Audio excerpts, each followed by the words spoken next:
Hey everyone, if you look at the last 30-40 years of Indian stock market, every decade has rewarded a different kind of investor. In the 1990s, those who spotted the rise of IT built massive wealth. In the 2000s, it was infrastructure and real estate. In the 2010s, bank and consumption created massive wealth for the investor. Now, as we step into the next decade, the market is quietly shifting again.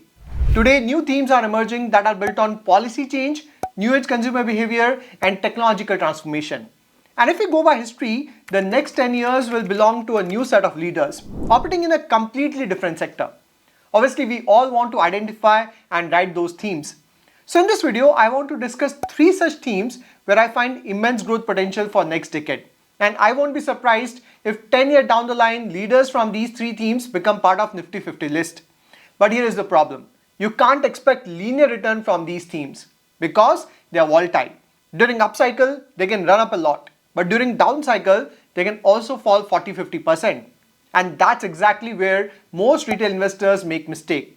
They either enter at the top when everyone is excited or exit at the bottom when fear is at its peak. That's why if you want to truly benefit from these long-term transformations, the smartest way is not to time them but to invest via SIP mode. With SIPs, you don't have to predict when to enter. You automatically buy more units when price fall and fewer when they rise, which helps you average your cost and reduce timing risk. Now there is one more problem. When you are investing in a theme, individual stock selection can be extremely tricky. In every theme, a few companies will emerge as winners and become multi-bagger, and few companies would end up destroying wealth. So if you could get the theme right, but your stock selection is wrong, it can be fatal. Also, individual stocks are even more volatile. Even if you hold a winner in your portfolio, but it underperforms for a brief period of time, you may end up selling it. That's why for most retail investors, it's far better to play these big structural themes via mutual fund or ETF route. With this, you get diversification, professional management and exposure to the entire opportunity without the risk of betting on the wrong stock. So in today's video, we'll discuss 3 powerful themes that could define India's next decade, each backed by structural growth, clear government support and strong business momentum. And we'll also look at specific mutual funds and ETFs for each of these themes. Alright, let's get started. So first theme is platform businesses. Today, digital platforms like Zomato, Paytm, PB Fintech, Nykaa, Grow, they've completely redefined India's consumer behavior. Right from how we order food, shop, travel, invest or even get loans. And this is something we could never imagine 10-15 years ago. Interestingly, a few years ago, these businesses were loss-making, chasing growth at any cost. But now story is changing. Companies like Zomato, Paytm, PB Fintech, Nykaa have started showing profitability and improving cash flows. Now try to understand this. India has over 900 million internet users and India is adding millions of new online spenders every month. So India is still a structural underpenetrated market. In fact, it's not only the market size that is exciting for platform companies. It's the business model itself that is very, very exciting. Platform businesses have a completely different business model as compared to traditional businesses. A normal company would grow by selling more products and every extra sale usually costs roughly the same. So the margins do not expand sharply, whereas a platform business gets cheaper with scale. When a platform adds users like buyers and sellers, riders and restaurants, lenders and borrowers, each new user makes the platform more valuable to every other user. That's the classic network effect. It does not just add growth, it multiplies value. Now combine them with a low incremental cost of revenue. Once the platform's core tech, onboarding process and payment rails are built, serving the 1000th user costs far less than serving the 100th user. That difference between fixed tech cost and falling marginal cost creates operating leverage. Revenue rises faster than expenses and margins expand. Also, as more transaction happens, the company learns user behavior. It improves matching, personalizes offers, and that lower its acquisition cost. Now, when you combine the network effect, lower cost of acquisition, and better efficiencies, the leader in the platform segment captured disproportionate market share. And that's what built the moat, which becomes very difficult to replicate. That's why the leader in platform businesses often deliver very high ROEs and sustain compounding over a long period. Although in India, platform businesses are still in nascent stage. But as Indian consumer becomes more tech savvy, some of the platform companies will become very big. By the way, I've already discussed platform business in a detailed video.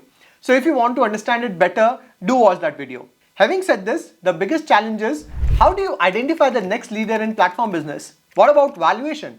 And how many stocks should you buy from the platform business? To be really honest, it's not an easy call. Because like I said earlier, platform businesses can be very volatile. During good times, their margins can expand and their profits can jump. But during difficult times, their margins can shrink and profits can fall. That's where, if you want a peaceful approach to play platform theme, you can explore Nifty India Internet Index.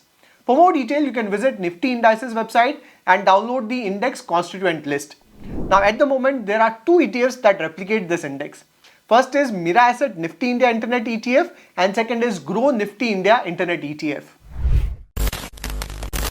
Now the second theme is one that is quietly transforming how Indians save and invest. It's the rise of the capital market ecosystem. For decades, India was a country of savers, not investors. Money went into gold, real estate and fixed deposit. But over the last few years, something fundamental has changed. Every month, millions of new investors are entering the market. From just about 2 crore demat accounts a decade ago, we are now at 20 crore demat account. And from 3600 crore SIP book per month 10 years ago, we are at 30,000 crore SIP book per month. This is not just trading. This is financialization of saving. A generational shift from physical asset to financial asset. So when an economy moves from saving to investing, it creates multiplier effect across the financial ecosystem. Because every new investor does not just buy a stock. They use a broker, invest in a mutual fund, store their holding with a depository, and sometimes even seek advice or take wealth management service.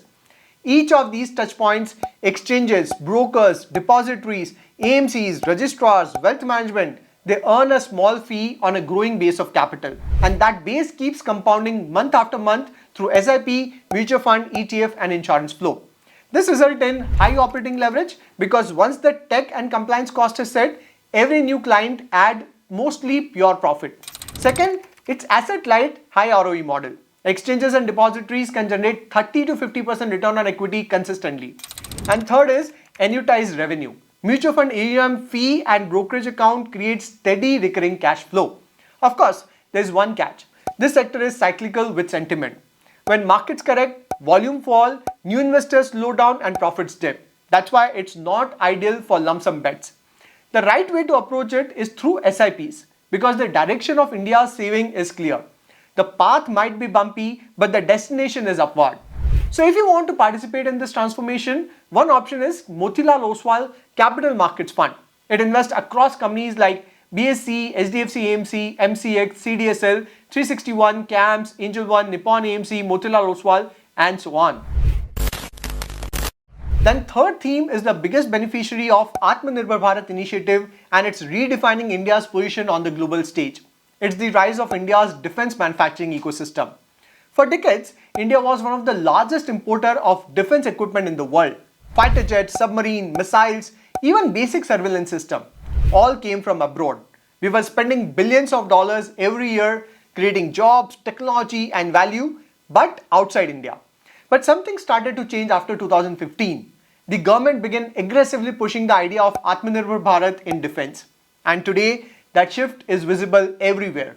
From record high defense export to private companies building next generation system for Indian armed force. Today, India's defense manufacturing ecosystem is undergoing a once in a generation transformation.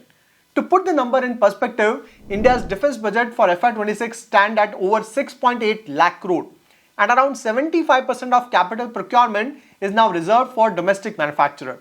Defense exports have jumped from just 1500 crore in 2016 to 23,600 crore in FY24. And ministry has also identified more than 500 items that are banned from import. Everything from missiles and drones to spare parts. This means the pipeline for Indian companies, both PSU and private, has expanded massively. It's no longer just Hindustan Aeronautics and Bharat Electronics.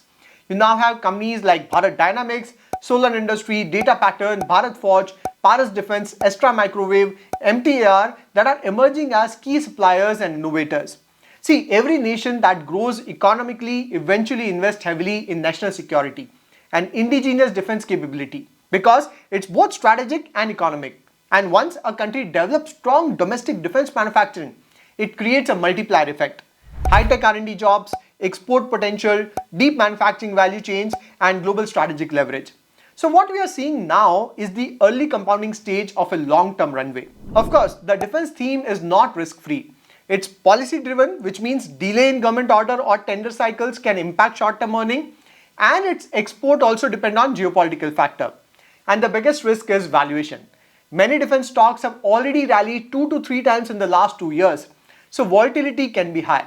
That's why again, it makes sense to invest through SIPs, to average out market cycles instead of trying to time them. So if you want exposure to defense theme without the risk of picking individual names, one good option is HDFC Defense Fund.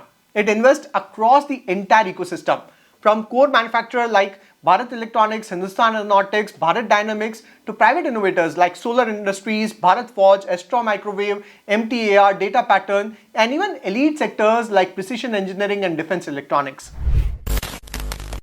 So these are the 3 big names that in my view could become big over the next decade. First is platform business that is transforming how India consumes.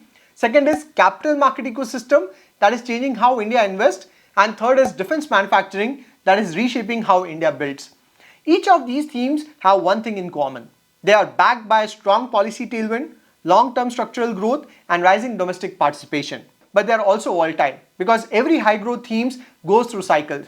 There will be years of extraordinary return and years of consolidation. That's why instead of chasing short-term momentum, the smarter approach is to participate through SIPs in thematic mutual funds or ETF.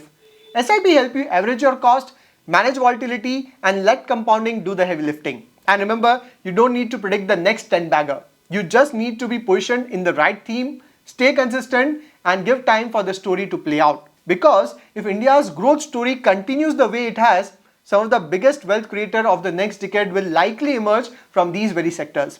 So that's it for this video. If you found it useful, do share it with your investing friend and let me know in the comment which of these themes you believe had the strongest potential for the next 10 years. I'll see you next video. Till then, take care.